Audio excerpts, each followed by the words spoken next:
On se retrouve aujourd'hui pour la présentation de mon colis d'été Graffiti Girl.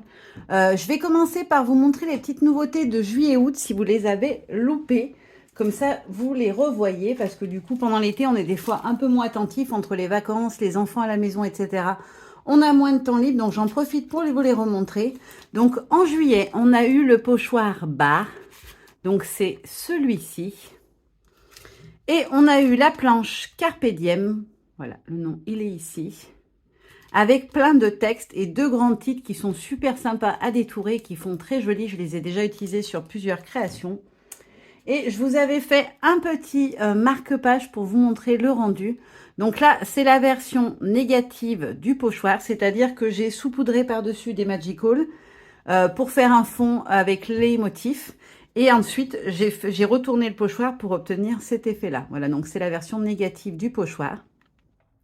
Vous avez aussi sur le côté le pochoir éternel, donc qui est la nouveauté, une des nouveautés du mois d'août. Donc le nom, il est ici. Et ça fait des fleurs qui sont juste sublimes. Moi, je sais, ça va être un de mes chouchous, vous allez le voir souvent. Et voilà le rendu des fleurs ici. Voilà. Il est juste sublime, ce pochoir. On a aussi, sur le mois d'août, le pochoir Chantilly. Pareil, c'est un gros coup de cœur. Comme Claire nous les avait présentés quand on était venu avec Pamela. J'ai eu un énorme coup de foudre pour ce pochoir. Pam aussi l'avait trouvé très beau. Il est très très joli. Et je vous avais fait pareil, une petite démo toute simple. Voilà, pour vous montrer le rendu. Il est trop trop beau. Vous avez le motif basique comme ça. Moi, je trouve qu'en fait, si on en prend des petits morceaux, ça fait des nuages. Vous pouvez venir le découper comme ça et ça vous fait des nuages. Ça peut être super sympa, je trouve, à utiliser.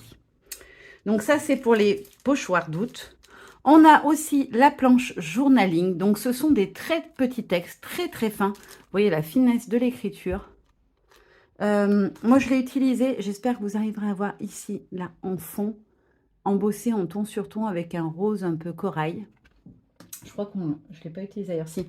Je l'ai utilisé aussi sur cette petite carte que j'ai fait. Donc, vous l'avez là en noir. Vous voyez, les textes sont très fins. Vous pouvez aussi venir faire des petits cadres et vous en faire des étiquettes, comme les petites planches d'étiquettes die cut que la marque propose. Donc ça, c'est journaling. Et vous avez aussi la planche roue des émotions. Voilà, qui est juste magnifique, franchement. Je l'adore. La roue est très, très belle. Vous avez la petite aiguille pour mettre l'humeur qui vous correspond et l'horloge des sentiments, l'émotion du moment. Voilà. Alors toujours, hein, il ne faut pas se fier au packaging. Elle est beaucoup plus grande. D'ailleurs, puisqu'on parle de packaging, je vais vous dire aussi les petites choses importantes. Ouh là là, je dégouline, excusez-moi, il faut que je m'essuie. On est en pleine semaine de canicule. Chez moi, il fait plus de 46 degrés dehors. Et à l'intérieur, dans ma vieille maison, pas isolée, on doit frôler les 40. Donc je vous dis pas, c'est irrespirable. Mon atelier est un petit peu épargné, mais il y fait quand même très chaud. Je pense qu'il doit faire 36-37 degrés. Donc, c'est pas super agréable. Je vous remontre juste la petite roue une fois colorisée, ce que ça peut donner. Et un des petits textes que j'ai transformé en étiquette. Donc voilà, la petite roue avec sa petite, voilà, sa petite flèche. Oups, bon, moi, je l'ai cassée. Voilà, ça, c'est fait. Mais normalement, elle se casse pas. C'est parce que j'ai forcé dessus, j'ai tiré dessus tout à l'heure. J'ai voulu l'attraper par l'aiguille et voilà, je l'ai arraché. Et donc, vous avez donc le petit tampon journaling, le pochoir de fond éternel dessus. Donc voilà. Et on a aussi un très beau bloc de papier qui s'appelle Espérance, accompagné de ces deux planches de die cut. Donc la première avec les étiquettes traditionnelles comme on a pour chaque collection. Franchement, j'adore le combo couleur de cette collection. On est dans des gris bruns et un petit peu de rose. Et voilà les die cut à découper. Ils sont très très beaux aussi. Plein de petits feuillages. On est sur des tons d'automne, je trouve. Ça va très très bien pour de l'automne. Ça peut passer pour de l'intemporel aussi. Hein. Ça peut être scrappé toute l'année vu qu'on n'a pas de couleurs dominantes trop flashy qui fassent trop été ou trop Noël ou autre. C'est franchement un bloc multi-saison. Donc voici le premier motif. Un fond un petit peu gris-beige. Ensuite, on a la même teinte avec les petits pois blancs. Ensuite, on a celui-ci avec les petits feuillages très délicats. J'espère que vous les verrez bien, les petits feuillages.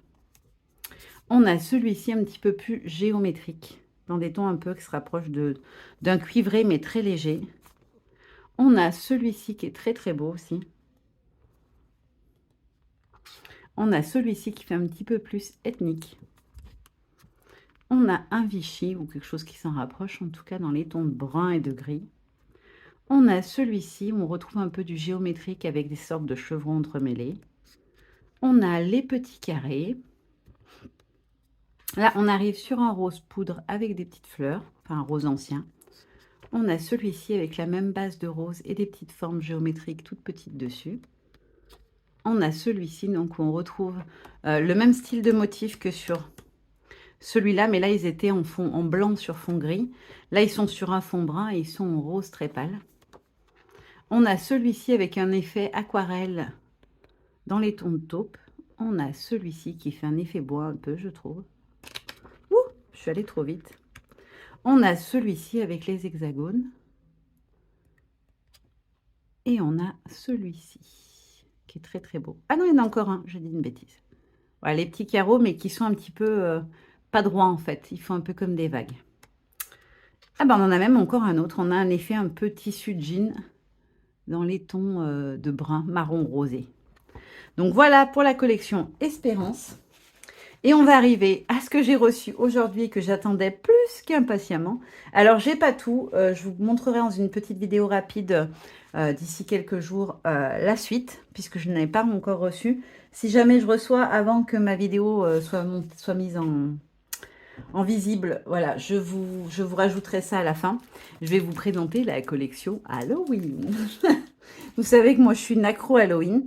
Donc, la collection, on a un bloc complet cette année. L'année dernière, on avait eu 4 ou 5 papiers. Je ne me rappelle plus le nombre exact de papiers Halloween, qui était très, très beau. Là, on a un bloc complet. Donc, moi qui suis ultra fan d'Halloween, je suis refaite. Il s'appelle Lueurs obscures. Donc là, on a la porte scène de crime. Ensuite, on a une autre porte avec un décor. Franchement, ils sont magnifiques. Pour quelqu'un qui débute, c'est parfait. Vous avez juste à venir ajouter vos petits éléments dessus et tout est fait, quoi. Franchement, ils sont magiques, ces papiers. Donc là, on a la forêt hantée avec ces petites citrouilles illuminées. C'est trop beau. On a, bien évidemment, pas d'Halloween sans cimetière. Ensuite, on a le petit chemin hanté dans la forêt qui mène à la vieille maison. J'adore. On a à nouveau un cimetière, mais avec une vue un petit peu différente, un petit peu plus large, un plan plus large. On a un autre cimetière. Ah, les couleurs sont magnifiques. On a la maison hantée au milieu des bois avec ces citrouilles qui sont trop belles. On a l'intérieur de la maison. Franchement, c'est flippant. Pas flippant, oui, c'est flippant. Et après, on a des papiers un petit peu plus basiques, comme celui-ci, qui est très sympa, où on peut venir, si on le souhaite, découper les petites citrouilles. En plus, ça fait des die cuts en plus. On a le fond Halloween avec un dégradé de couleurs qui reprend la thématique de la collection. On a le vieux mur de briques avec la toile d'araignée. Celui-ci, je l'adore, c'est un de mes chouchous. On a la vieille maison avec la déco d'Halloween et ses vieux ballons dans les arbres. Trop, trop beau.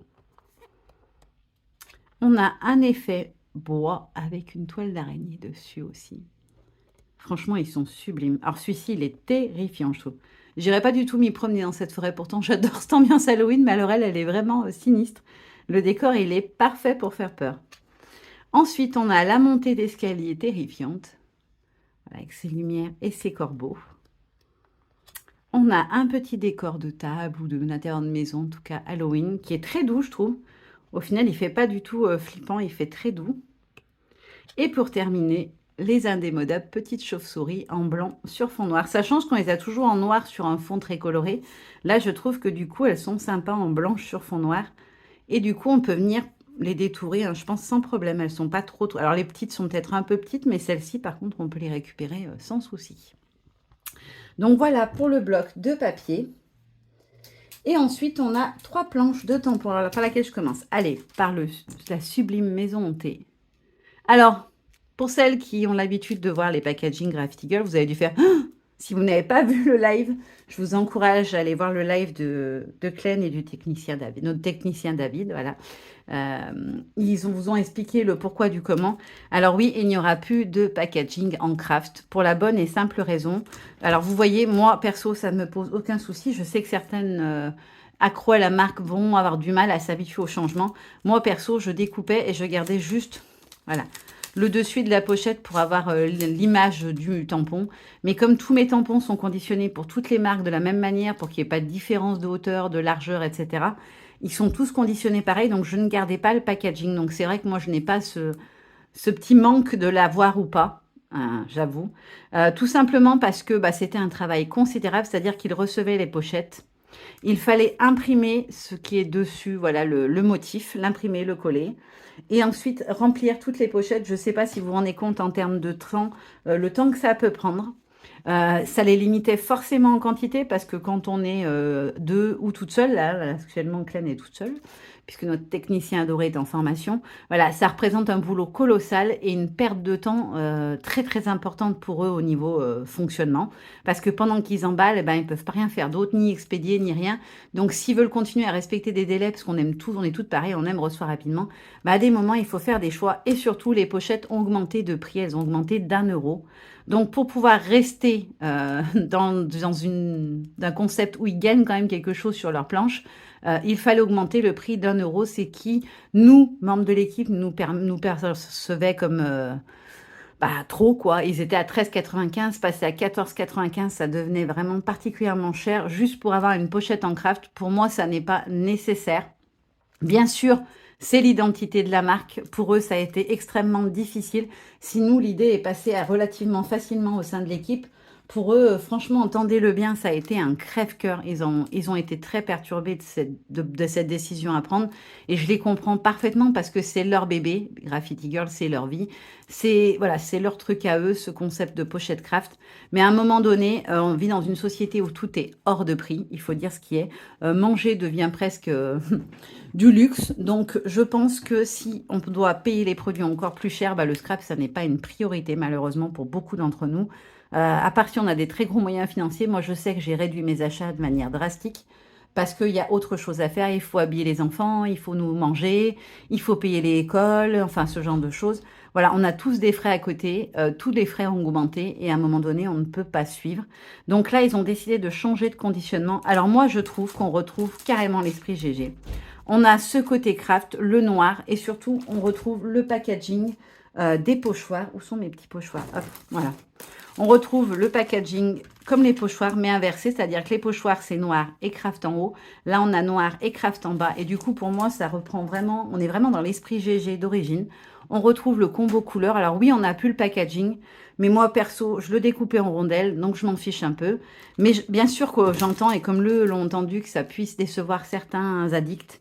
Mais franchement, la bonne nouvelle, c'est que les tampons vont coûter 1 euro de moins. Donc, au lieu de 13,95, on sera à 12,95. Sachant que les tampons de la plupart des marques françaises sont à 13,20 maintenant. Donc, c'est-à-dire que Graffiti est passé en dessous de la moyenne de prix des planches de tampons. Ce qui, pour moi, n'est pas négligeable. Quand on achète 10 planches, on a économisé 10 euros.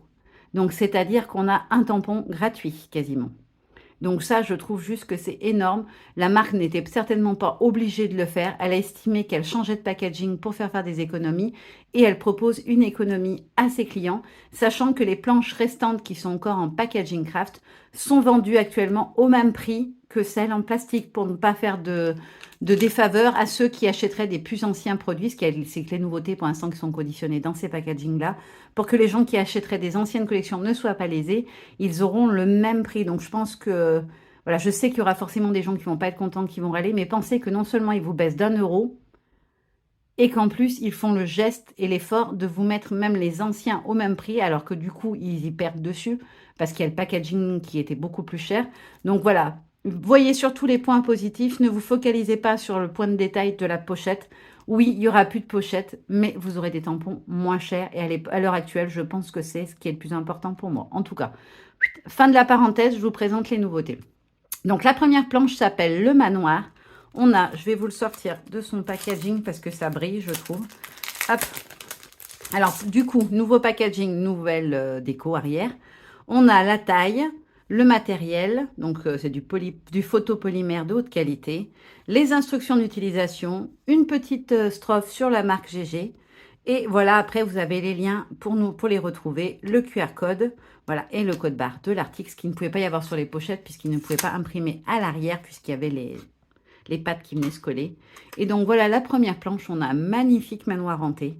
Je ne sais pas si vous voyez tous ces petits détails, les fenêtres clouées, etc. Il est juste magnifique. Et il est hyper grand. Il mesure 11,5 par, avec les branches, 8,5. Donc, il est très grand. On a une lune qui fait 4 cm et demi quasiment. Et le Mobu qui fait 2,5 par 2 à peu près et demi aussi. Voilà. Donc, ça, c'est la première qui s'appelle le manoir. Ensuite, lequel je vous montre. Allez, je garde mes chouchous d'amour pour la fin. Donc, deuxième planche, toujours avec le packaging clear, comme ceci, qui s'appelle Gnac Gnac. Et on a donc un fond avec la toile d'araignée et le neneuil horrible à l'intérieur. Une de mes chouchoutes, la petite momie, elle est trop cute. Alors, la momie, juste pour info, elle fait 5 par 3,5 à peu près. Ensuite, on a le petit Einstein, moi je l'appelle. Voilà, le petit savant fou qui est trop cute, je trouve trop rigolo avec ses cheveux en pétard. Il s'est fait exploser la tête.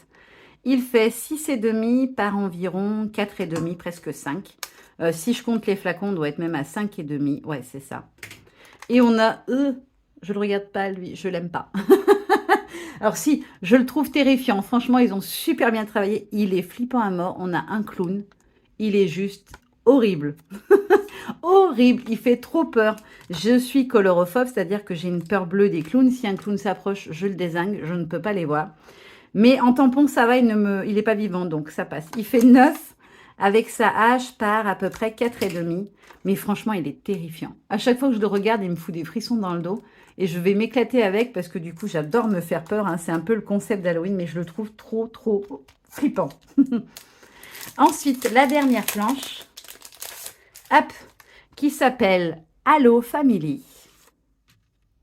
Ils sont géniaux. Alors ça, moi, les squelettes, les têtes de mort, les skull face, c'est ma passion. D'ailleurs, vous ne pouvez pas le voir parce que c'est tout là-bas sur le côté, mais sur la porte de mon placard mural, j'ai un couple de mariés en squelette que j'adore, que je laisse en déco toute l'année. Je ne les ai pas enlevés depuis le jour où je les ai trouvés parce que j'adore tout ce qui est un peu gothique. Et voilà, au milieu, tous mes trucs très colorés, très roses, parce que mon scrap est quand même assez girly. Souvent, il y a beaucoup de couleurs. J'aime ce petit côté un peu ambiance goth. J'adore. Donc, pour les petits amoureux, la demoiselle, elle fait 7 et son époux, son mari, son chéri, comme vous préférez, il fait un petit peu plus de 7,5. Et les deux ensemble, en largeur, on est un peu plus de 4,5, presque 5 avec le chapeau. Ensuite, on a la demoiselle épouvantail. Les épouvantails, c'est toujours des garçons, les 3/4 du temps. Et là, on a une jolie demoiselle. Alors, jolie, hein, voilà, elle est horrible, hein, elle fait peur. Elle est horrible dans le sens effrayante. Hein. Donc, elle fait 6,5 par 4,5. Et en plus, elle nous tend les bras, l'air de dire « Venez, venez, que je vous mange ». Elle est terrifiante, elle aussi. Franchement, ils les ont fait trop beaux, leurs personnages. Ils sont hyper beaux. Ils sont trop mignons si on les regarde. Mais alors, dès qu'on regarde les expressions et tout, ils font super peur. C'est trop bien fait. Ensuite, on a la petite sorcière. Alors, elle est juste trop mignonne. Elle est adorable. Elle mesure 6 environ par 5,5. Et ensuite, on a mon petit chat d'amour qui fait 4 de haut par à peu près 4 de large. Regardez-moi cette petite bouille du chat. Le chat pas content. On dirait ma Mina en plus, ma nouvelle petite minette. Elle a les mêmes grandes oreilles comme ça, immenses, démesurées par rapport à sa petite taille de bébé chat. Et elle nous fait les gros yeux quand elle n'est pas contente et elle nous fait quand elle nous part après. Elle est trop rigolote. Donc ça, je pense que je vais scraper une photo de ma Mina quand elle fait les gros yeux avec. Et je vais bien m'amuser. Ensuite, alors, il manque Dies et pochoirs que j'ai pas encore reçus. Donc, je vous les rajouterai en fin de vidéo. Dès que je les aurai reçus, ou je vous referai une petite vidéo, ça dépend le délai entre les deux. Je vous referai peut-être une petite vidéo. Je voulais juste en profiter pour vous remontrer. L'année dernière, donc sur la collection Halloween, on avait eu donc ce pochoir-là, qui s'appelait Toile d'araignée. Pour ceux qui l'auraient loupé l'an dernier, il est très beau. Voilà. Et la petite planche de tampon Halloween, qui était juste magnifique aussi, avec la petite faucheuse, la petite sorcière, la superbe citrouille et le fantôme à la bouille rigolote. Voilà, pour ceux qui les auraient loupés, ils font un complément parfait, je trouve, avec la collection de cette année. Voilà, je vous fais plein de gros bisous et je vous dis à très bientôt. Bye bye.